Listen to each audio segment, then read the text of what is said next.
నువ్వు ప్రార్థన చేసుకునే వ్యక్తివైతే నువ్వు పరలోకానికి ఎక్కిపోనవసరం లేదు.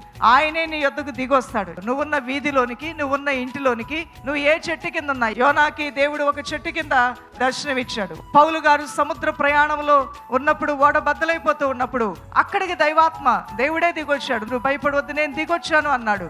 ఆ యొక్క చిన్న నావలో ప్రయాణం చేస్తున్నప్పుడు శిష్యులు పెను తుఫాను చేత వారు కొట్టబడుతూ ఉండగా అలల తాకిడికి ప్రభు అన్నాడు, నేను మీ దగ్గరే ఉన్నాను, మీరు భయపడవద్దు, నేనే నీ దగ్గరకు వస్తున్నానని ప్రభు సెలవిచ్చాడు. రోగములతోనూ, బాధలతోనూ, పక్షవాయువుతోనూ, కుంటి గుడ్డి చీకటి దురాత్మ పీడితులైన వారి వద్దకు ఆయనే వెళ్ళాడు. వెళ్ళి అక్కడ ఉన్నటువంటి సమస్యలను, ఆ బంధకాలని పూర్తిగా తీసివేసి ఆయన తన కృపతో తన ప్రజలను దర్శించాడు. ఎక్కడున్నాడు దేవుడని వెతుకుతున్నామేమో, ఆయన నీ యొద్దనే ఉన్నాడు, ఆయన నీతోనే ఉన్నాడు, నీకు సమీపంగా ఉన్నాడు.